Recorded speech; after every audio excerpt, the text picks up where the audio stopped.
Good afternoon, students.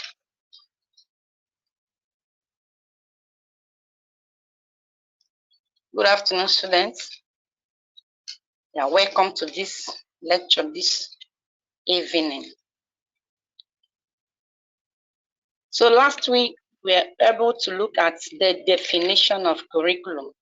And we also look at the types of curriculum, and we moved to graduate education and academic freedom. Then we finished graduate education, but we couldn't finish academic freedom. So before I give you assignment, I told you I'm going to give you assignment today. I give assignment. Just let's quickly look at academic freedom. Academic freedom. Academic freedom is the freedom of teachers. Academic freedom is defined as the freedom of teachers and students to teach, study, and pursue knowledge and research without unreasonable interference or restriction from law, institutional regulations, or public pressure. I take it again. Academic freedom is defined as the freedom of teachers and students to teach, study, and pursue knowledge and research without unreasonable interference or restriction from law, institutional regulations, or public pressure. Academic freedom also means the liberty of schools. The liberty of schools or public officials to teach, pursue, and discuss knowledge without restriction or interference. Academic freedom means the liberty of schools or public officials to teach, pursue, and discuss knowledge without restriction or interference. It refers to the freedom of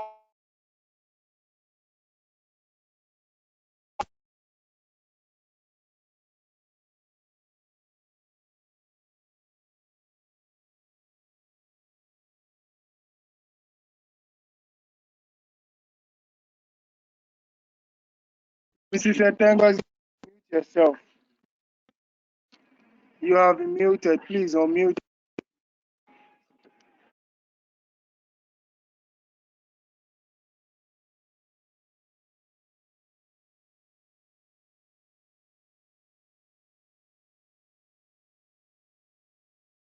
Okay.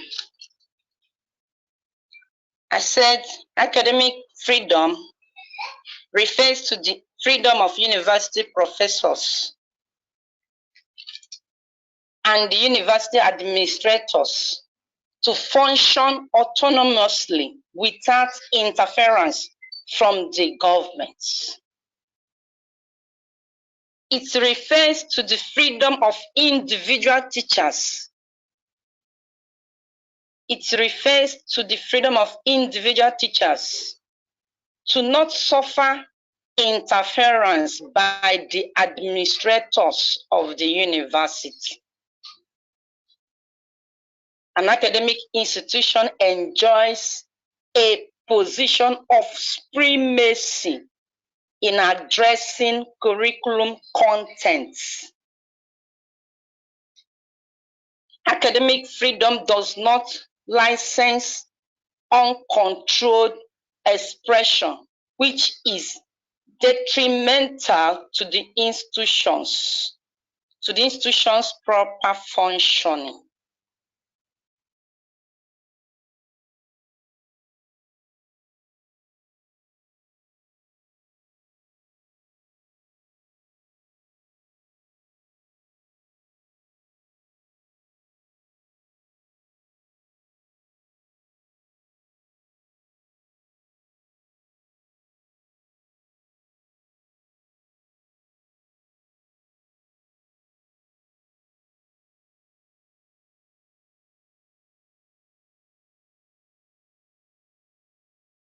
Ngozi, you'll be muted again. Yourself. Please always Any length. To go to any length to acquire knowledge without restriction, without interference from any governmental organization. I hope that is taken.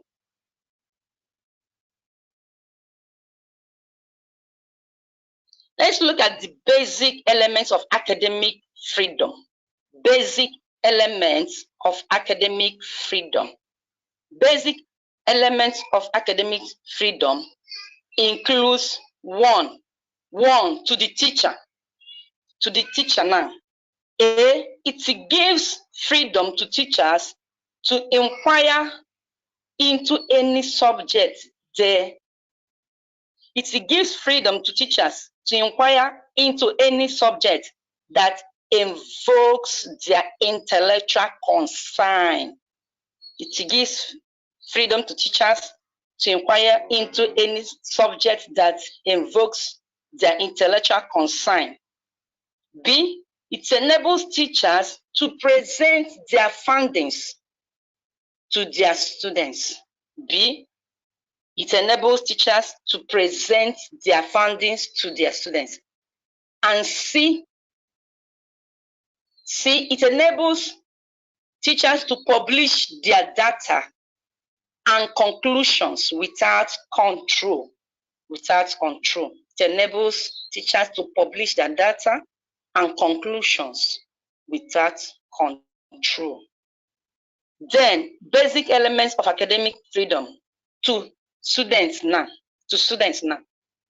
A, it gives students freedom to study subjects or courses that concern them.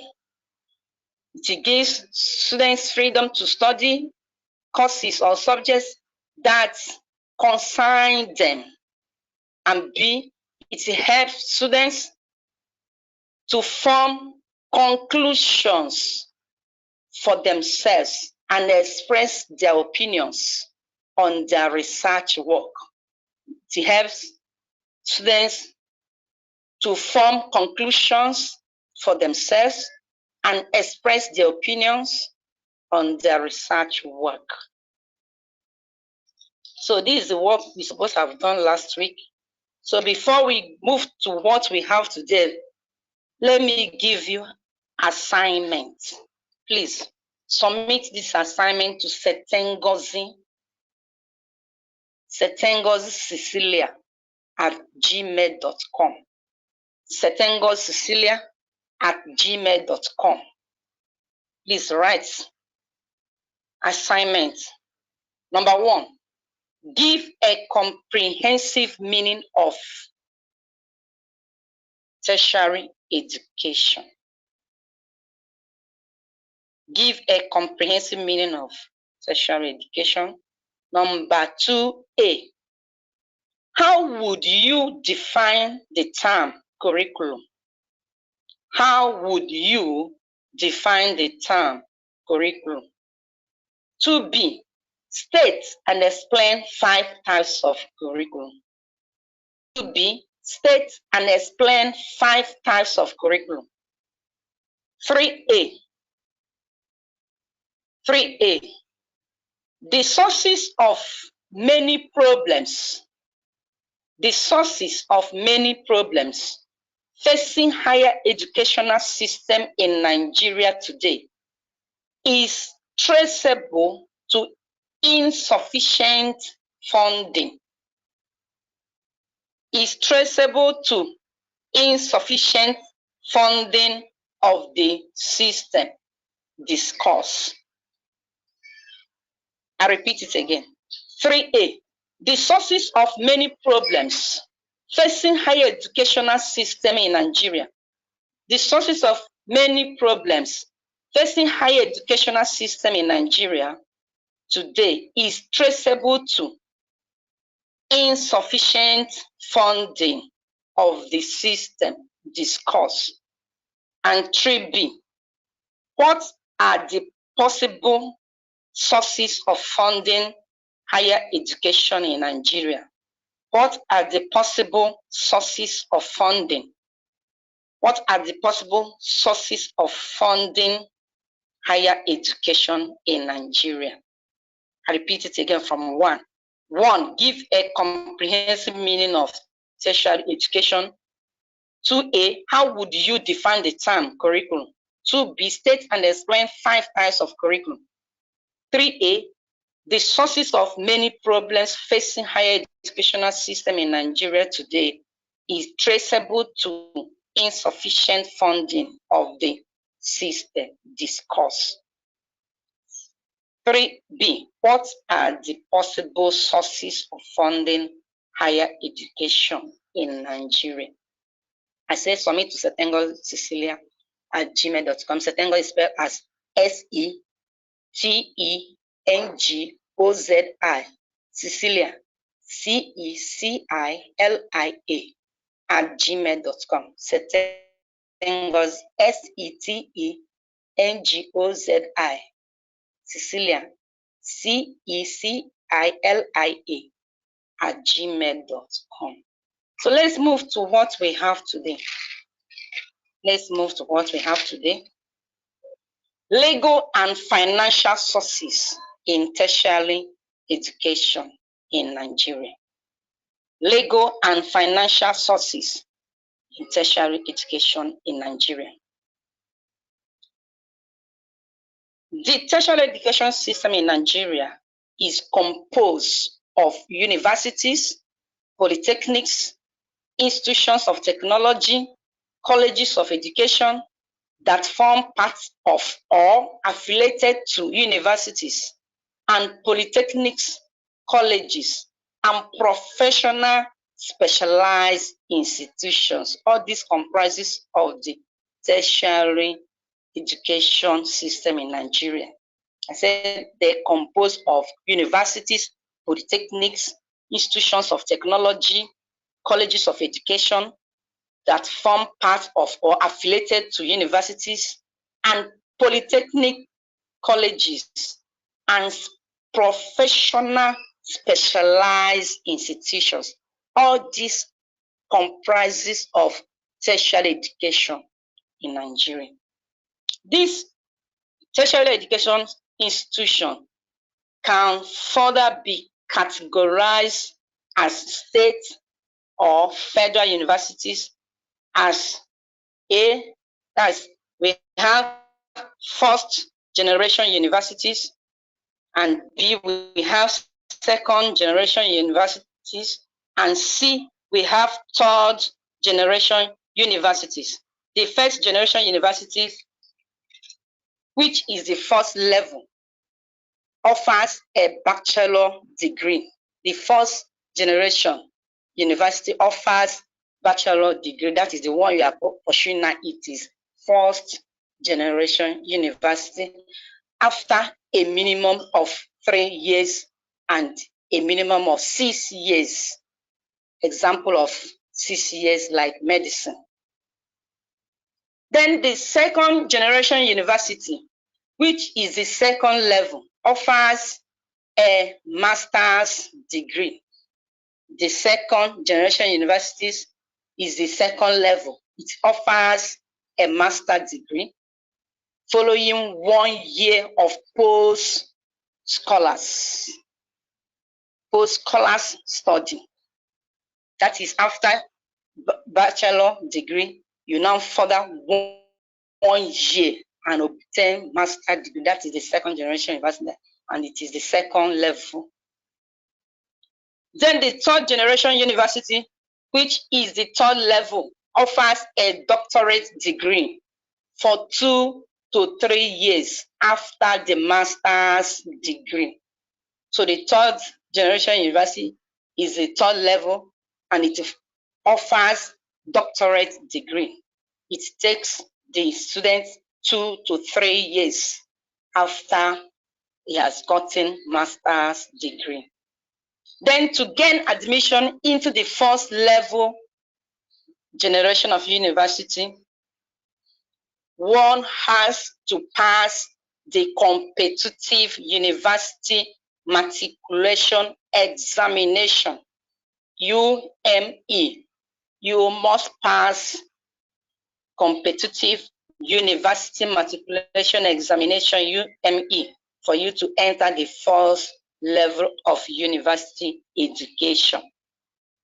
The higher education in Nigeria can be divided into A, public universities, B, private universities, and C, non-university sectors. So the higher education in Nigeria, we have public universities and we also have private universities and we have non-university sectors. Then let's look at public universities. Public universities are owned by the federal and the state government and they dominate the education system. The public universities are owned by the state and the federal universities and they dominate the education system. Then the private universities, they are owned by the private investors. They are owned by the private enterprises. The federal government issued a decree in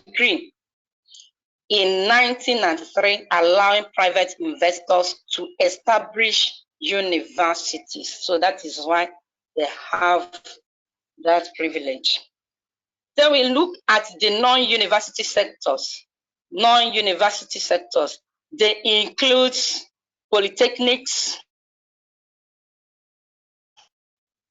institutions of technology, colleges of education, and professional specialized institutions. Non-university sectors, they include, these ones are not university. They are non-university sectors. They include polytechnics, institutions of technology, colleges of education, and professional specialized institutions. They operate under parent ministries. So universities, polytechnics, and colleges of education have a governing board or council, governing council, appointed by the government and have internal representatives of the institutions as elected members. So each university or polytechnic or college of education, they have governing board, or we call them governing council. And these are, they have internal representatives from each institution as elected members.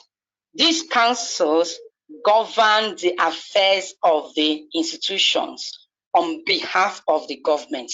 So that the one that govern, they look after the affairs of the institution on behalf of the government. The management of each institution is headed by a chief executive officer. A chief executive officer, CEO. That is, in university, we call them the vice chancellors. In polytechnic, we call them in colleges of education, we call them the provosts. University, they are being called, the chief executive officer is being called the vice chancellor. In polytechnic, the chief executive officer is called the rector. And in colleges of education, the chief executive officer is called the provost. All these institutions have a supervisory and coordinating agencies. So all the institutions, the universities, the polytechnics, and the colleges of education, they have a supervisory and coordinating agencies.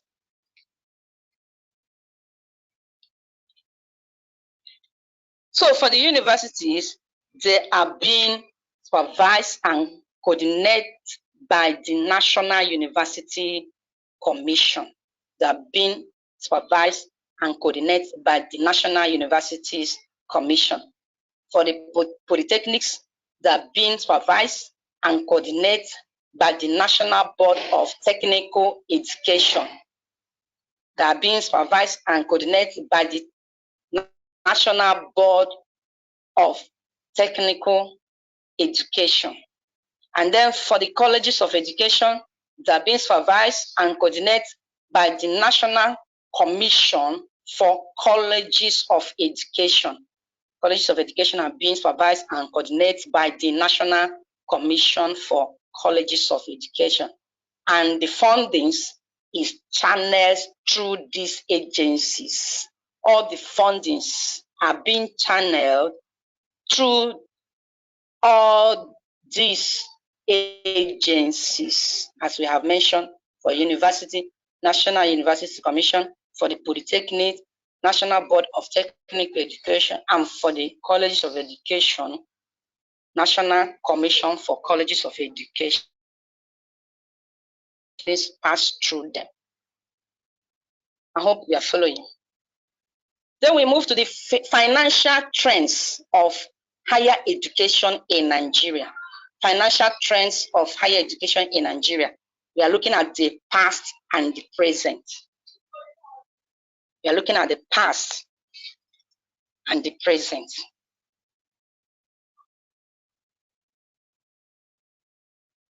Financial trends of higher education in Nigeria. Financial trends of higher education in Nigeria. We are looking at the past and the present. The public funding of education,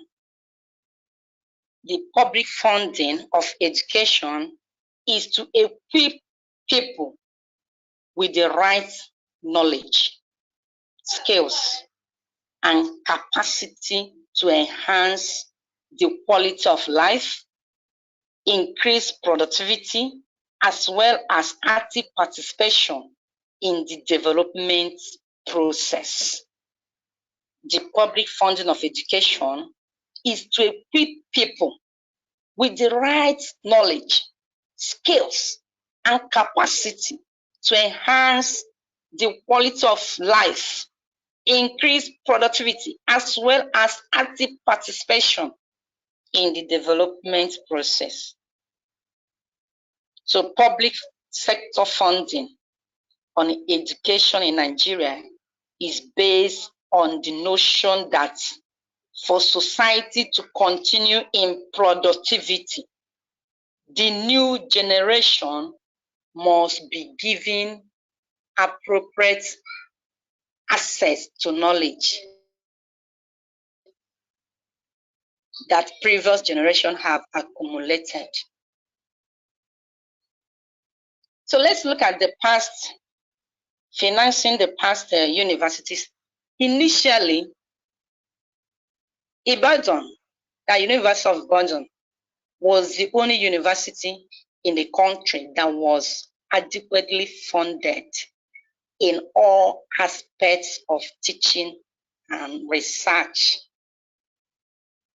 University of Ibadan, it was the only university in the country that was adequately funded in all aspects of teaching and research.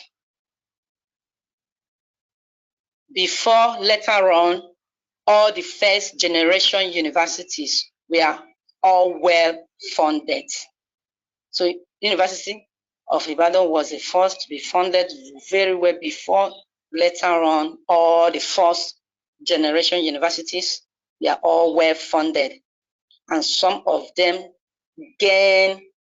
most of them gain international recognition because of their high standards. So the federal government funded these first generation universities. They funded them, it was very much equipped, and the standard was recognized both internally and internationally.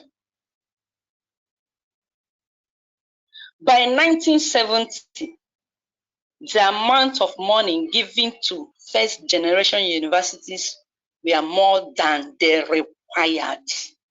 In fact, the money that was given to first generation universities, it was more than required.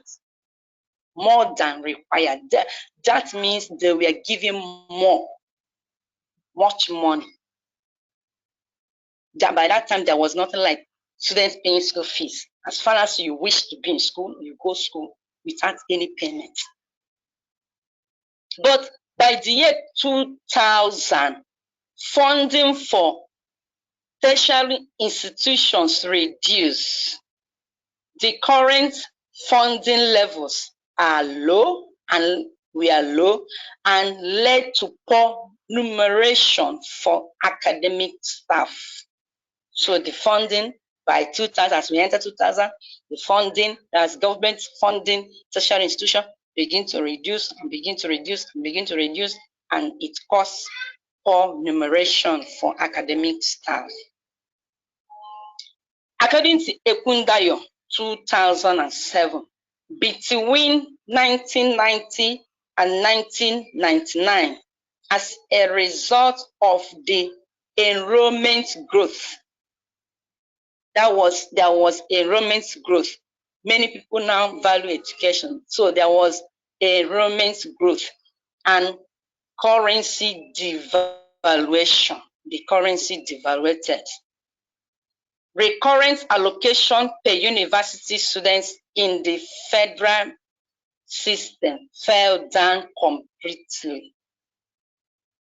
So the recurrent allocation per university students, before then, university students have been enjoying.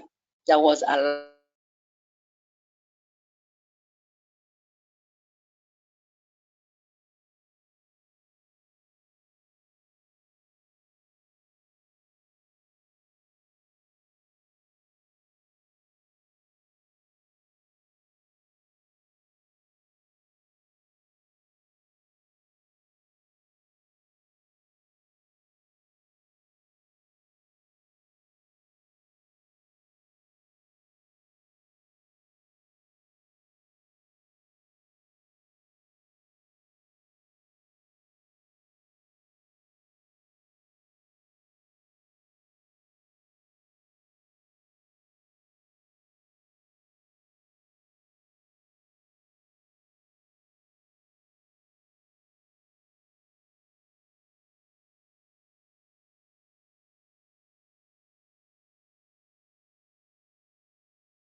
Please unmute. To solve this problem, school fees was introduced. There was no payment of school fees before then. So school fees was introduced.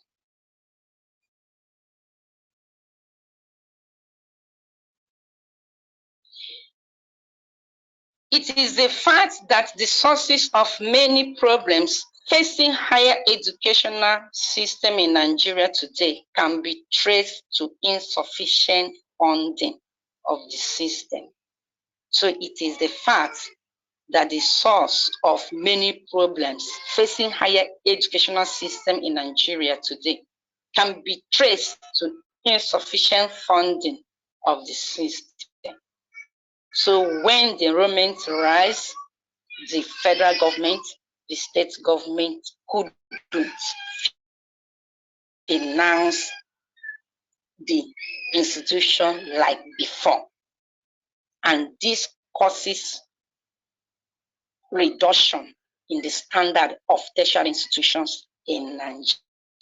So let's look at the effects of inadequate funding on tertiary institutions. Effects of inadequate funding on tertiary institutions. Let's look at political factors. Capital projects to meet the expanding program could not take off.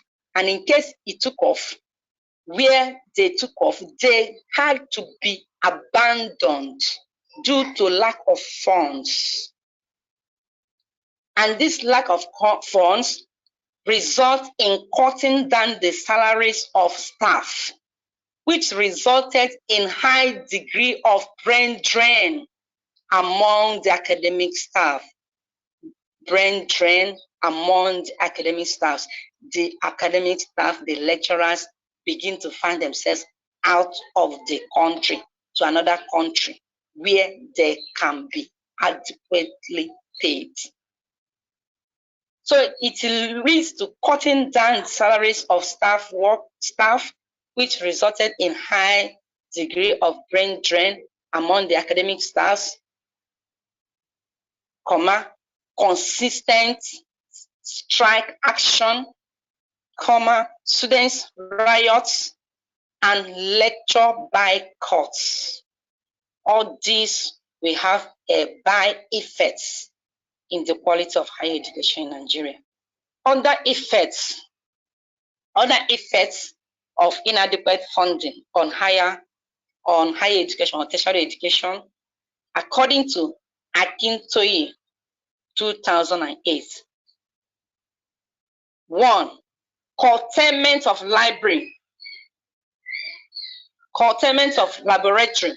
or practical classes. Curtailment of laboratory or practical classes. 2. Limited number of field trips. Limited number of field trips. 3. Curtailment in the attainment of academic conferences. Curtailment in the attendance of academic conferences. 4. Curtailment of the purchase of library books. Curtailment of the purchase of library books, chemicals, and basic laboratory equipment. 5. Freezing of new appointments. Freezing of new appointments. 6. Virtual embargo on study fellowship. Virtual embargo on study fellowship. 7. Reduction in research grants. 7. Reduction in research grants. 8. Too narrow strategic profile. Too narrow strategic profiles and core areas. 8. Too narrow strategic profiles and core areas. 9. Loss of variety in research and teaching. Loss of variety in research and teaching. 10. Dangerous close down of studies. Dangerous close down of studies, not in demand, or expensive studies. Dangerous close down of studies not in demand or expensive studies. 11. Loss of autonomy.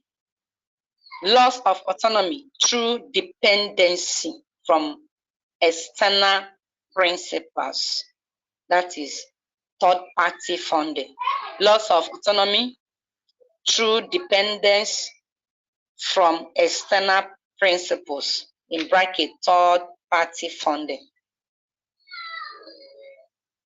12. Internal centralization and expansion of administration. 12. Internal centralization and expansion of administration. 13. increase administrative burdens at the expense of research and teaching. Increase administrative burdens at the expense of research and teaching. 14. Reduce coordination between universities because of increased competition. Reduce coordination, that's harmonization, between universities because of increased competition. And finally, let's consider the possible sources of funding higher education in Nigeria.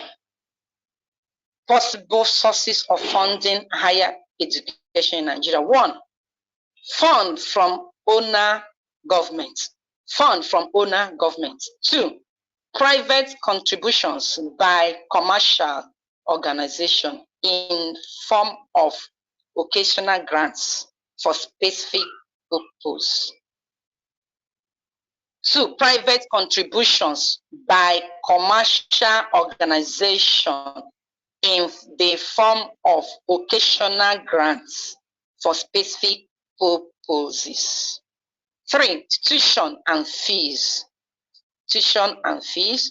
4, gifts, grants and endowments. 4, gifts, grants and endowments.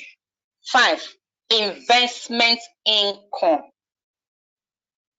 5, investment income. 6, auxiliaries, enterprises, licenses, parents, and alumni associations. 6, auxiliaries,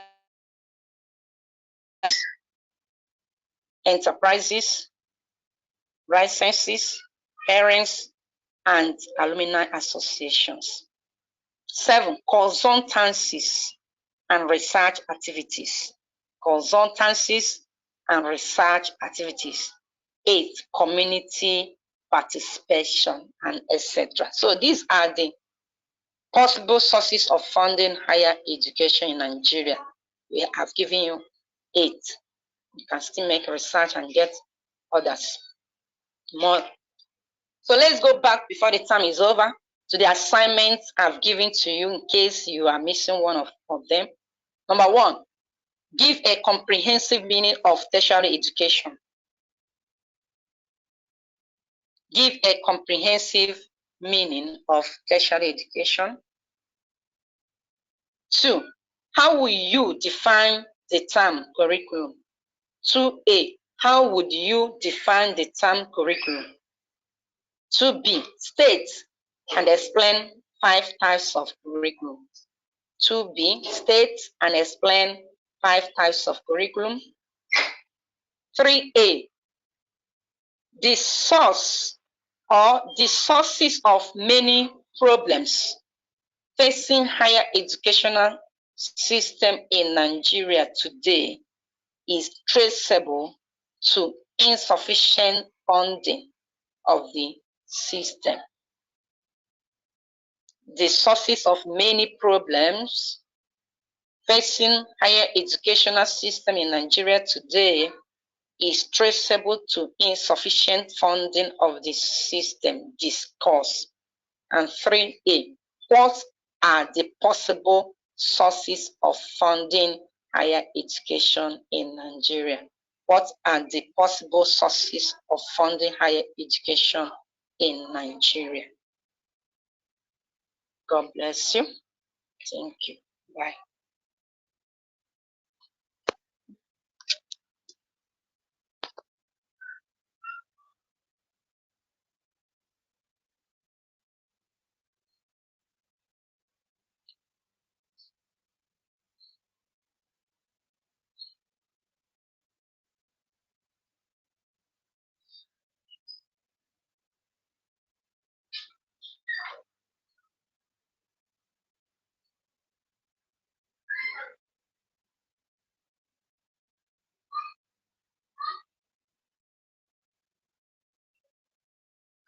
Ina ma hear you.